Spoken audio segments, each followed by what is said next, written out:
बात तो sir mind क्या होता है ना, एक वो मिट्टी, कच्ची मिट्टी की तरह होता है कि अगर हम उससे निकल के अगर मौज मस्ती में लग जाते हैं तो फिर वो हमारा मौज मस्ती वाला ही माहौल हो जाता है। इनका कहना है कि अगर हम फर्स्ट ईयर से ही पढ़ना शुरू कर दें, क्योंकि माहौल एक बार उस रास्ते पे जाएंगे तो कहीं ऐसा हो कि वापस आना मुश्किल हो जाए। डिपेंड करता है। मतलब मुझे ये भी लगता है कि आईएएस बनने के लिए आपका पढ़ाकू होने से ज्यादा जरूरी है आपका स्मार्ट होना। पढ़ाई में भी स्मार्ट होना, बातचीत में भी स्मार्ट होना, जीवन के प्रति नजरिया भी स्मार्ट होना। और स्मार्टनेस केवल किताबों से नहीं आएगी, उसके लिए 1 साल की आवारागर्दी बहुत जरूरी है ना। मतलब शब्द मैंने कठोर चुन लिया, आवारागर्दी, मेरा भाव आप समझ रहे होंगे। जब तक आप दोस्तों के साथ घूमेंगे नहीं, फिरेंगे नहीं, चिल्लाएंगे नहीं, चीखेंगे नहीं, तब तक स्मार्ट नहीं हो पाएंगे। तो पहले साल में अगर आपको उस सब से थोड़ा कम करना तो एक काम कीजिए, जो कॉलेज है आपका, डिबेट्स बोलिए वहां पर खूब, मोनो एक्टिंग हो रही है, एक्टिंग कंपटीशन है उसमें जाइए, मंच पर जाइए, खूब स्पोर्ट्स एक्टिविटीज है उनमें जाइए। ये सारी चीजें कुल मिला के आपको ऐसा व्यक्ति बना देंगे कि आपसे बात करना किसी को भी अच्छा लगेगा। और इंटरव्यू में अल्टीमेटली परीक्षा इसी बात की है, वहां किताबें काम नहीं आती, वहां स्मार्टनेस चाहिए। और 1 आध साल तो फिर मिलना भी चाहिए ना, वरना क्या होता है कि पढ़ते रहे स्कूल में, फिर पढ़ते रहे कॉलेज में, आईएएस बने, और वहां जाके भोंदू बन के खड़े हुए सबके सामने। तो ऐसा भोंदू क्यों बनना है ना, लगे कि कोई स्मार्ट इंसान है तो उसकी बात अलग है। ये मोहतरमा कह रही है कि जिसने 3 साल आवारागर्दी में निकाल दी हो वो क्या करे। कोई बात नहीं, देखो आईएएस की तैयारी कायदे से 1.5 साल का काम है। और ग्रेजुएशन में जो समझता हूँ राजस्थान का ट्रेंड, आमतौर पर 17वें साल में लोग ग्रेजुएशन में आ जाते हैं। यानी कि 3 साल अगर आपने ग्रेजुएशन निकाल भी दिए तो आपकी उम्र 20 के आसपास है। और इसका मतलब है कि अभी भी 1 साल पूरा है पहले अटेम्प्ट से पहले। तो 1 साल पहले का और 6 महीने एग्जाम के साथ साथ, तो अभी भी संभव है कि आप 21 की उम्र में ही एग्जाम दे सकें।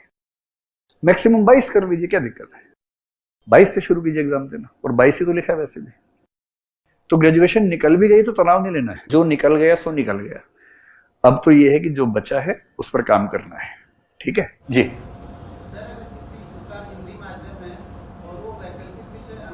हाँ हाँ हाँ हाँ, हिंदी माध्यम से वैकल्पिक विषय अंग्रेजी में चुन लीजिए, अंग्रेजी माध्यम से वैकल्पिक विषय हिंदी में चुन लीजिए, कोई समस्या नहीं है। ये 2017 से नियम चेंज हुआ है, पहले ऐसा नहीं था, अब ये सुविधा है जी। नहीं, जैसे आपने आईएएस का प्रीलिम्स निकाला, मेंस निकाला, फाइनली सिलेक्ट नहीं हो पाए तो क्या कर सकते हैं जीवन में। मतलब प्राइवेट सेक्टर में तो ये है कि आप किसी भी न्यूज पोर्टल पे, किसी वेबसाइट पे, दृष्टि जैसे किसी ग्रुप में काम कर ही सकते हैं। प्राइवेट सेक्टर में तो ये है। सरकारी में मेरी सलाह ये कि पीसीएस का एग्जाम सबसे अच्छा ऑप्शन है, एक सीएपीएफ का एग्जाम बहुत अच्छा ऑप्शन है। और जो आईएएस की प्रिपरेशन करते हैं सीएपीएफ वगैरह, उसके लिए बहुत मुश्किल, या जैसे एक प्रोविडेंट फंड वाला एग्जाम होता है, ये सब एग्जाम बहुत आसान होते हैं उनके लिए। पर मेरी पहली सलाह है कि पीसीएस साथ में रखिए, साथ में रखिए, ठीक है। एक बैकअप ऑप्शन जरूर लेके चलिए।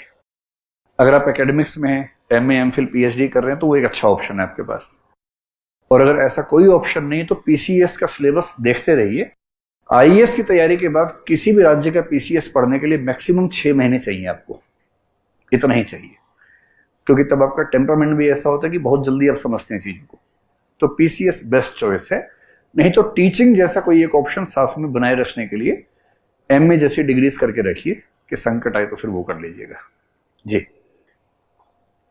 अब छोड़ दो, अब छोड़ दो। अगर आप इसी साल प्रीलिम्स दे रहे हैं तो अब समय आ गया प्रीलिम्स की टेस्ट सीरीज करने का। और प्रीलिम्स प्रैक्टिस सीरीज एक बुक लिस्ट है जो हम सब बच्चों को देंगे यहाँ पर भी, उसमें 11-12 हजार प्रश्न है, उनका अभ्यास कीजिए। अब प्रीलिम्स पे फोकस कर लीजिए, क्योंकि अब लगभग 2-3 महीने बचे हैं ना जी। बोलिए बोलिए। यूपी की धूमधाम से हो सकती है, बिहार की आराम से हो सकती है, आरएएस की नहीं हो सकती है।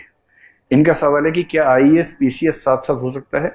मतलब आईएएस पीसीएस ऐसा नहीं है कि आपने आईएएस पढ़ा और आरएएस हो गया अपने आप, ऐसा नहीं है।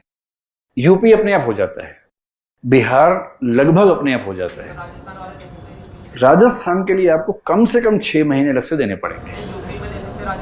हाँ हाँ, देखो अभी जो हरियाणा ने किया ना 75% वाला, वो अनकॉन्स्टिट्यूशनल है, बहुत जल्दी खारिज हो जाएगा।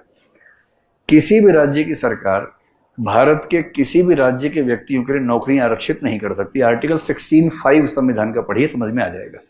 16(3) सॉरी, उसमें पढ़िए, समझ में आएगा। तो आप राजस्थान का ही नहीं, आप उत्तर प्रदेश का भी एग्जाम दे सकते हैं, बिहार का भी दे सकते हैं, कहीं का भी। एक ही बात है कि वहां की भाषा, जैसे उत्तर प्रदेश तो हिंदी है, कोई दिक्कत है नहीं। आप पंजाब भी दे सकते हैं, किंतु पंजाबी आनी चाहिए क्योंकि वहां की राजभाषा वही, उसका एग्जाम होगा।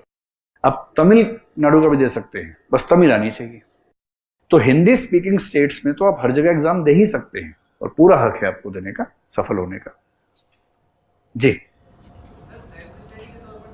सेल्फ स्टडी में देखो, हार्ड तो कुछ नहीं होता यार, ये तो कहने की बातें होती हैं। हार्ड का मतलब है कि किसी विषय को पचा के लिखने की स्थिति में कैसे आएंगे। तो आईएएस में मेरे ख्याल से पॉलिटी और एथिक्स जो पढ़ने में बहुत आसान है, लिखने में थोड़े से मुश्किल है अपने आप। वैकल्पिक विषय की बात कर रहे हैं। वैकल्पिक विषय में यूपीएससी में मेरी सलाह ये है कि आप हिंदी साहित्य या इतिहास या पोल साइंस या ज्योग्राफी, इनमें से कोई रख लीजिए। सेल्फ से हर विषय हो सकता है, अंतर सिर्फ इतना है कि थोड़ा सा टाइम ज्यादा लगेगा, लेकिन सेल्फ स्टडी से सब कुछ हो सकता है। ठीक है,